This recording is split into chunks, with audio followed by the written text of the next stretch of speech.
सो yesterday हमने hemolytic assay का procedure करना स्टार्ट किया था. So I will give an overview and then we will continue towards our procedure.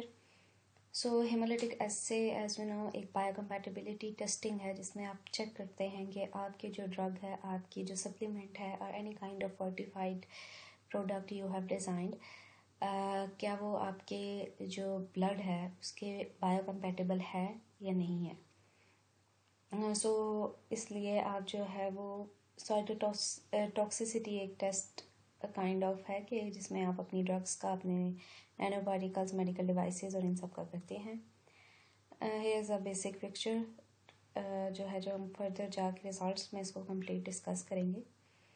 सो अगर हम इसके प्रोसीजर को थोड़ा सा पीछे से बैकग्राउंड रिवाइज कराऊँ तो दैट इज़ के हम जो है आपने फ्रेश ब्लड लेना है, ठीक है. That will be drawn in the EDTA tubes. आपने इस बात का ध्यान रखना है कि जो आपकी EDTA ट्यूब्स हैं that should be fresh, because उसके अंदर जो आपके पास केमिकल होता है जो कि ब्लड को प्रिजर्व रखता है और उसको कोगुलेट होने से बचाता है. समटाइम्स वो जो है वो आपके पास नहीं, ऐसा नहीं होती कि वो मतलब बहुत ओल्ड हो चुकी होती है, जिसकी वजह से जो है आपका ब्लड जो है ना उसके अंदर वो कोगुलेट तो नहीं होता, लेकिन अदरवाइज जब आप उसको टेस्टिंग के लिए इस्तेमाल करते हैं तो it might not give you a positive results. आपने अपने ब्लड को जो है उसको सेंट्रीफ्यूज किया जाता है एंड देन आप जो है पैलेट और सुपरनेटेंट को सेपरेट करते हैं. Now you have to make, आप उसको 3 टाइम्स पैलेट जो आपकी आती है उसको वॉश किया जाता है PBS के साथ विद 3 टाइम्स एंड 2% आप जो है वो PBS इन ब्लड जो है वो सस्पेंशन प्रिपेयर करते हैं. Then you will make the different concentrations of your testing sample. जो भी आपका सैम्पल जिसको आपने टेस्ट करना होता है उसकी आप प्रिपरेशंस करते हैं. Now as in the DPPA जिस तरह के उसके अंदर हमारे पास एक नेगेटिव कंट्रोल था, इसके अंदर भी आपके पास जो है वो एक कंट्रोल होता है, नेगेटिव कंट्रोल, जिसमें हमारे पास कम्प्लीटली आपके जो रेड ब्लड सेल्स होते हैं जो PBS उसके पास हमारे पास प्रिजर्व रहता है. तो आपके पास मतलब कि ये ब्लड इन PBS होता है तो आपका कोई भी सेल जो है उसकी लाइसिस नहीं होती, कोई भी हीमोग्लोबिन का जो सेल होता है वो ब्रेक नहीं होता. That is the negative control. हमारे पास नेक्स्ट जो होता है वो that is a positive control. जिस तरह के हमारे पास DPPH के अंदर एस्कॉर्बिक को हम एज अ पॉजिटिव कंट्रोल लेते हैं, इस तरह इसके अंदर हमारे पास कंट्रोल होता है जो कि हमारे पास कंप्लीट रिस्पॉन्सिबल होता है फॉर कॉजिंग 100% ऑफ हेमोलिसिस, कि ये कंप्लीट जो है वो हेमोलिसिस कॉज कर लेता है. इसके अंदर सारा जो आपके पास रेड ब्लड सेल्स होते हैं वो कम्प्लीटली हेमोलिसिस हो जाती है और आपका हीमोग्लोबिन रिलीज हो जाता है, जिसकी वजह से आपके पास वो रेड कलर आ जाता है, क्योंकि हमारे पास ब्लड का रेड कलर ही हीमोग्लोबिन की वजह से है. दैट वाई तो आप जो है बेसिकली आप यूज़ करते हो इसमें जो पॉजिटिव कंट्रोल होता है दैट इज़ ट्राइटन एक्सेंडर जो कि एक सर्फेक्टेंट है. तो आप STS भी यूज़ कर सकते हो, that is the sodium dodecyl sulphate. Triton जो है उसका रेड कलर होता है और STS जो है वो थोड़ा सा येलोइश टाइप आपके पास कलर देता है जब आप उसको ट्रीट करते हो. नाउ इसके लिए भी आप जो है मतलब जैसे हमने उस केस में देखा था कि आपका स्कॉर्बिक किस तरह से हर कंसंट्रेशन के साथ आप न्यू एस्कॉर्बिक बनाते हो, तो इस केस में आप ऐसा नहीं करते. You will not do that.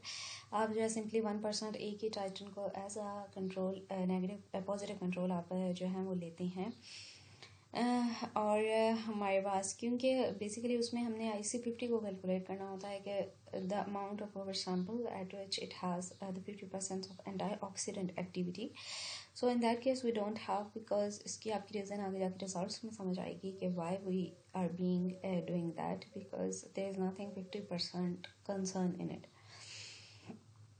सो हमारे पास एंड दूसरी बात ये कि हमारे पास जो होता है जिस तरह से STS आप बनाते हैं, तो STS को ट्रीट करना या उसको लेके चलना आसान होता है as comparison to the Triton extender, because Triton जो है वो बहुत ज़्यादा STS भी होता है लेकिन ट्राइटन बहुत ज़्यादा एक तो ये सर्फेक्टेंट है और इसकी आपके पास फोमिंग होती है, और दूसरा like it has a oily type texture, तो आपके ग्लव्स को और आपकी पिपेट को और ओवरऑल ये बहुत ज़्यादा डिस्टर्ब करने की कोशिश करता है. So you have to handle it with so much care. उसकी जो आपके पास पिपेट है या जो पिपेट को भी प्रॉपर, ताकि क्योंकि जैसे आप उसको पिपेट के लिए सक करने की करते हैं तो सम टाइम आपके पेपर के ऊपर सारा ट्राइटन लग जाता है, नेक्स्ट टाइम जब आप अपने सैंपल में डालते हैं तो वो उधर भी आ जाता है। तो इस तरह से ये आपके फॉल्स रिजल्ट्स देने की जो है वो आपके पास कोशिश हो सकती है। तो आपकी जो टिप्स होती हैं उनको प्रॉपरली करेंगे, some time it get falls into that. So these are all जो है वो प्रैक्टिकली जो एक्सपीरियंस किए गए हैं चीज़ें वो आपसे डिस्कस की जाती हैं। बिकॉज द मेन जो हमारे पास इस चैनल का प्रॉपर जो एक होता है ना कंसर्न, मेन यही है कि हमारे पास जितने भी प्रोसीजर्स जो भी चीज़ें अवेलेबल होती हैं तो हमारे पास वैसी ही लाइक जो होती है ना ग्राउंड रियलिटी इज़ डिफरेंट, और जो चीज़ आपको दिखाई जाती है that is quite different. So you have to opt, you have to change, you have to adopt, and that's all what life is about. So next जो है वो हम अपने पास आप जो है सेम कि आप अपने पास लेंगे नैनो पार्टिकल्स को, एंड आप जो है 1:2 वॉल्यूम रेशो के अंदर लिया जाता है। रेड ब्लड सेल्स जो है समझो आपके पास 100 माइक्रोलीटर रेड ब्लड सेल्स हैं, तो आपके पास 200 माइक्रोलीटर आपका सैंपल जाएगा, एंड आप उसको 1 आवर के लिए इंक्यूबेट किया जाता है 37 डिग्री नॉर्मल रूम टेम्परेचर में। और उसके बाद आप अपने सैंपल को सेंट्रीफ्यूज करते हैं और सुपरनेटेड को आप जो है वो कलेक्ट कर लेते हैं। You can centrifuge at 3500 RPM for 10 minutes and then you have to collect the सुपरनेटेड।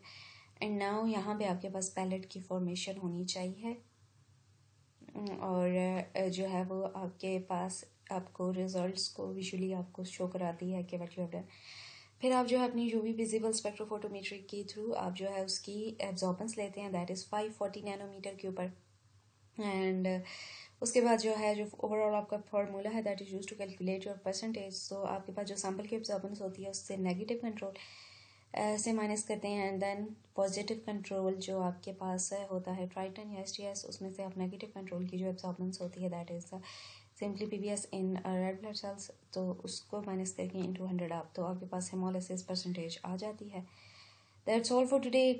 Tomorrow we will discuss about its results कि किस तरह से आप उनको interpret करते हैं, and you will get the answers that are left unanswered today. So that's all for today. Kindly subscribe and share my channel. Thank you so much, everyone.